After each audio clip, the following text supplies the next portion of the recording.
Hello everyone, welcome back to regal physics. आज के इस वीडियो में हम रिटार्डेड पोटेंशियल देखने वाले हैं, इलेक्ट्रोडायनेमिक्स का टॉपिक। तो in static case 4 dimensional Poisson's equation reduces to. तो कल हमने जो टॉपिक देखा था कूलम गेज और लॉरेंस गेज, उसमें हमने 4 डायमेंशनल पॉइजन्स इक्वेशन डिराइव किया था। तो जब स्टैटिक केस हम कंसिडर करते हैं तब वो 3 डायमेंशनल पॉइसन इक्वेशन में रिड्यूस हो जाता है। तो del square V is equal to minus rho upon epsilon zero और del square A vector is equal to minus mu zero J vector. और उसके सॉल्यूशंस है V of R vector is equal to 1/4 pi epsilon zero integration rho of R dash vector upon R D tau dash और A vector R vector is equal to mu zero upon 4 pi integration J vector of R dash vector upon R D tau dash. तो ये scalar potential है और ये ए vector vector potential है। तो हमने यहाँ पे एक फिगर कंसिडर की है सोर्स, उसमें हमने छोटा element D tau dash consider किया और यहाँ पे ऑब्जर्वर है। तो आर और आर डैश ये वेक्टर है और ये जो आर वेक्टर है वो सोर्स और ऑब्जर्वर के बीच का डिस्टेंस है। Where r as always is the distance between the source and the field। तो सोर्स और फील्ड के बीच का जो डिस्टेंस है वो r है। और हमें पता है कि इलेक्ट्रोमैग्नेटिक वेव्स जो होते हैं वो स्पीड ऑफ लाइट से ट्रैवल करते हैं। स्पीड ऑफ लाइट है c से डिनोट करते हैं और वो है 3 × 10⁸ मीटर पर second. In the non-static case, source is also moving with time. That's why at one point after releasing news, source went to some different place.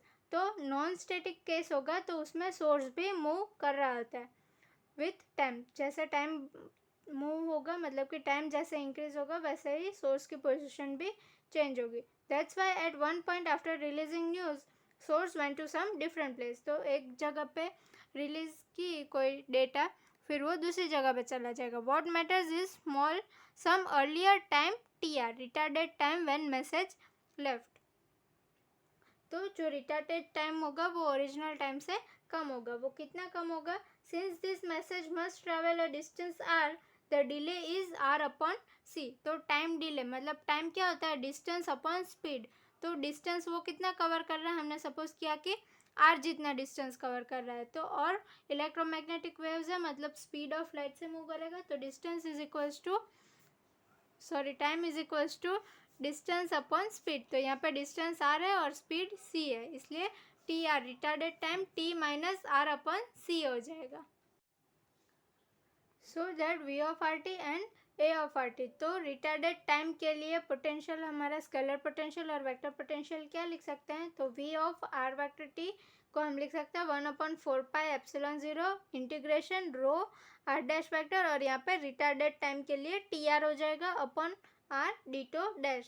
Similarly A vector क्या हो जाएगा? Mu zero upon 4 pi integration J vector R dash vector of T R. यहाँ पे भी retarded time T R हो गया upon R D tau dash. Volume element है हमारा D tau dash. Here rho of R vector dash R dash vector और T R is the charge density that release at point R dash at the retarded time T R. तो यहाँ पे जो रो of R T है वो charge density है release at point R dash vector. ये point पे जो चार्ज डेंसिटी है वो और टाइम जब रिटार्डेड टाइम टी आर था तब के लिए। Because the integrands are evaluated at the retarded time, these are called retarded potentials।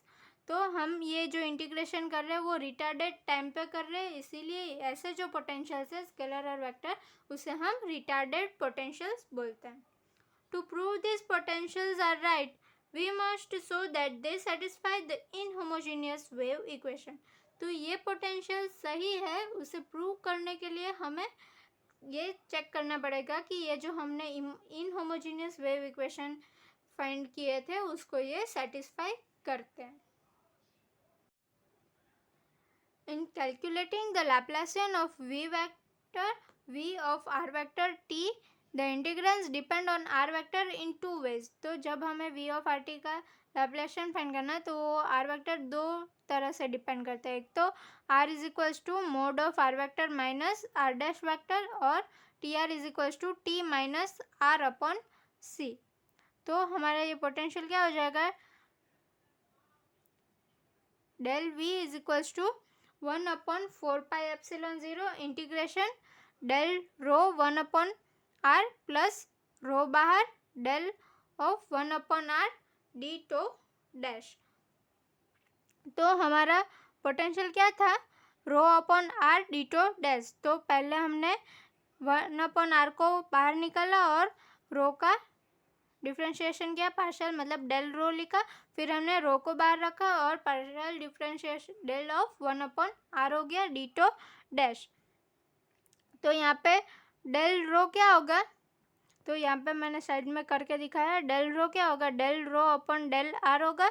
तो इसे हम del rho upon del T R और del T R upon del R, क्योंकि ये रो जो है वो रिटार्डेड टाइम टी आर पे भी डिपेंड करता है, तो इसका हमने पार्शियल डिफ्रेंशिएशन लिया है। तो del rho upon del T R और del T R upon del R हम लिख सकते हैं। तो del rho upon del T R को हम रो डॉट से इंडिकेट करते हैं। यहाँ पे डॉट जो है वो differentiation with respect to time indicate करता है। और del T R upon del R, तो टी आर हमारा क्या था, T minus R upon C. तो हम डेल टी आर क्या करेंगे, टी तो कांस्टेंट है तो ज़ीरो हो जाएगा, और इसका डेल वेक्टर आर अपॉन सी, सी भी कांस्टेंट है तो 1/c हम बाहर निकाल सकते हैं, तो डेल आर हो जाएगा। तो इसकी जगह पे हम डेल्टा टी आर की जगह पे, सॉरी यहाँ पे साइन उल्टी हो गई है, तो उसकी जगह पे हम यहाँ पे वैल्यू पुट करेंगे तो हमें rho dot delta T are मिलेगा, और डेल्टा टी आर की भी वैल्यू अगर हम पुट कर देंगे तो रो डॉट 1/c माइनस 1/c यहाँ से कॉमन आउट लिखा, और डेल आर मैंने यहाँ पे लिखा है। तो यहाँ पे ये जो डॉट है सिंगल डॉट, वो with differentiation with respect to time indicate करते हैं, वो खास ध्यान रखना। अब नेक्स्ट डेल्टा आर को हम आर कैरेट से भी लिख सकते हैं, मतलब कि ग्रेडियंट ऑफ आर क्या होता है, आर कैरेट हो सकता है, एंड ग्रेडियंट ऑफ 1/r क्या होगा, minus 1/r square are carat. ये मैंने यहाँ पे डिराइव नहीं किया, डायरेक्टली लिख दिया। तो हमारी फॉर्मूला क्या थी, del vector v is equal to 1/4πε0। ये जो हमने आगे वैल्यूज फाइंड करी थी डेल रो और डेल ऑफ 1/r की, वो यहाँ पे सिंपली पुट किए। डेल रो की जगह पे हमें rho dot minus rho dot upon C into R मिला था, वो रखा था, और आर कैरेट ऑलरेडी था एज इट इज, सॉरी हमें minus rho dot upon C into R caret मिली थी वैल्यू, और upon R as it is था तो यहाँ पे आर आ गया। फिर negative rho R caret upon R square, are caret already था, और डेल ऑफ 1/r की जगह माइनस 1/r स्क्वायर पुट किया, और रो भी ऑलरेडी था तो डी टो डैश हो गया। अब नाउ टेकिंग डाइवर्जेंस, ये जो इक्वेशन मिला उसका हम डाइवर्जेंस लेंगे। तो del square v is equal to 1/4πε0 as it is. यहाँ पे माइनस 1/c हम कॉमन निकाल लेंगे क्योंकि वो कांस्टेंट है। फिर ये फर्स्ट टर्म, इसे एक पूरी टर्म कंसिडर करते हैं और रो डॉट को एक टर्म कंसिडर करते हैं। तो पहले आर वेक्टर अपन आर को बाहर निकाला, डॉट इन ब्रैकेट इसका पार्शियल डिफ्रेंशिएशन होगा, तो डेल रो डॉट प्लस फिर रो डॉट को बाहर रखेंगे और del vector dot R caret upon R हो जाएगा। फिर माइनस ये सेकंड टर्म को भी सिमिलरली करेंगे, R vector upon R square as it is रहेगा, ये रो का डेल रो हो जाएगा, प्लस फिर रो बाहर रहेगा और del vector R caret upon R square D tau dash हो जाएगा। तो यहाँ पे सिंपल पार्शियल डिफ्रेंशिएशन का रूल लगा है, फर्स्ट टर्म बार फिर सेकंड का डिफ्रेंशिएशन प्लस सेकंड टर्म बार फर्स्ट टर्म का डिफ्रेंशिएशन, वही वाला सिंपल रूल लगा है। लेकिन डेल वेक्टर रो डॉट का हम कैसे लिख सकते हैं, del upon del R of rho dot. तो del upon del R of rho dot को हम फिर से del upon del T R rho dot del T R upon del R लिख सकते हैं, क्योंकि ये जो रो है वो हमारा टी आर मतलब कि रिटार्डेड टाइम पे डिपेंडेंट करता है, इसलिए हम इसे ऐसे लिख सकते हैं। और ये फिर जो del rho dot upon del T R है उसे हमें del double dot upon C लिख सकते हैं। यहाँ पे फिर से इसकी वैल्यू पुट करी है तो R vector del vector R आ गया है अपन सी आ गया है। ये इसकी वैल्यू पुट करी है, खाली ये delta T R upon del R जो है वो हमने आगे जैसा फाइंड की थी वही वाली यहाँ पे पुट अप की है। और ये डबल डॉट है, मतलब उसका सेकंड डिफ्रेंशिएशन होगा। फर्स्ट डिफ्रेंशिएशन ऑलरेडी है तो उसका सेकंड पार्शियल डिफ्रेंशिएशन करेंगे तो माइनस डेल डबल डॉट आ जाएगा। और del vector dot R caret upon R है तो वो क्या हो जाएगा 1/r² del upon del R in bracket r² 1/r। तो यहाँ पे r कैंसिल हो जाएगा तो del R upon del R बचेगा तो 1/r² और ये कैंसिल आउट होके 1 हो जाएगा तो खाली 1/r² ही बचेगा।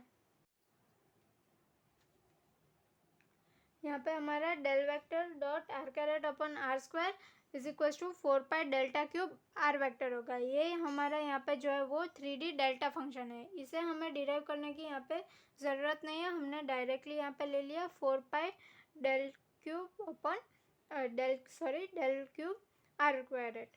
तो ये हमें मिला था divergence of R caret upon r², और हमने आगे divergence of R caret upon R find किया था वो हमें 1/r² मिला था। तो ये सारी वैल्यूज़ हम पुट करेंगे, हमने जो डाइवर्जेंस लिया था डेल स्क्वायर वी उसमें पुट करेंगे तो 1/4πε0 एज इट इज़ इंटीग्रेशन, फिर -1/cb कॉमन है तो वो रह जाएगा आर कैरेट अपन आर, और फिर डेल वेक्टर रो डॉट है तो उसकी वैल्यू हमने फाइंड की थी तो हमें minus rho double dot R caret upon C ये मिली थी तो वो हमने पुट कर दी, प्लस ये जो -1/c बाहर था वो अंदर भी मल्टीप्लाई होगा, दोनों टर्म के साथ था इसलिए 1/c as it is, rho dot भी एज इट इज़, और del vector dot R caret upon R, मतलब कि divergence of R caret upon R हमें 1/r² मिला था तो उसकी वैल्यू हमने यहाँ पे पुट करी तो 1/r² हो गया।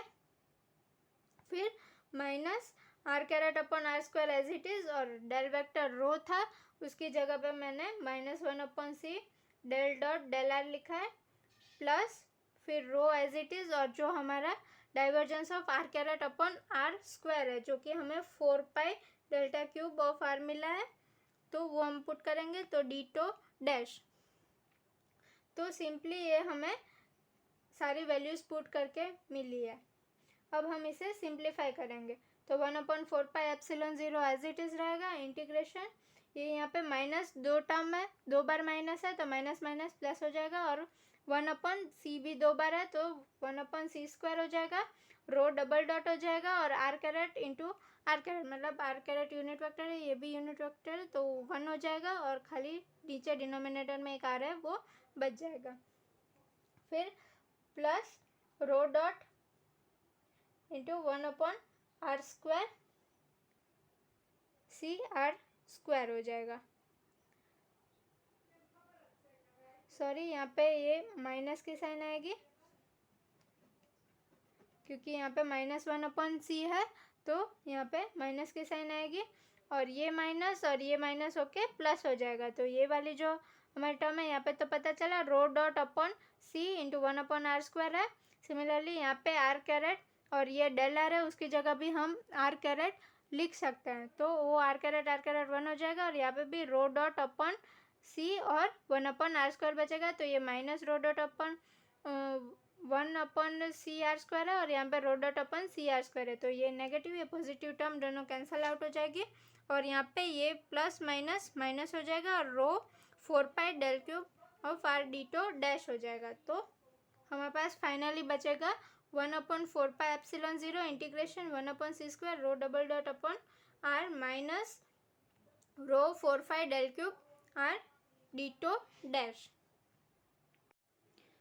अब हमें जो आगे टर्म मिली उसमें 1/c² बाहर रखेंगे और बाकी का जो बचा है वो हमारा है रो डबल डॉट अपन 4πε0 आर, तो उसकी जगह हम डेल स्क्वायर भी अपन डेल t² लिख सकते हैं, और माइनस दूसरी टर्म में जो 4 रो डेल क्यूब आर था तो उसकी जगह पे हम रो ऑफ आर टी लिख सकते हैं, और 4 कैंसिल हो जाएगा 4πε0 के साथ जो 4 था वो और ऊपर जो 4 था दोनों कैंसिल आउट हो जाएंगे। फाइनली हमारे पास इन शॉर्ट ये टर्म बचेगी 1/c² del square V upon del t² minus 1/ε0 rho of RT.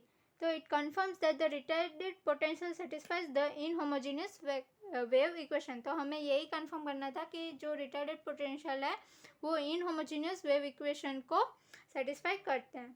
If we are dealing with after some time it is called advance potential. तो हमने जो रिटार्डेड पोटेंशियल देखा वो बिफोर टाइम था, मतलब कि जो टाइम था उससे कम टाइम में, और हम थोड़ी देर बाद के टाइम के बाद बारे में बात करते हैं तो वो एडवांस्ड पोटेंशियल होते हैं. तो incidentally this proof applies equally well to the advance potential. तो जैसे रिटार्डेड पोटेंशियल के लिए हमने प्रूव किया वैसे ही हम एडवांस पोटेंशियल के लिए भी प्रूव कर सकते हैं.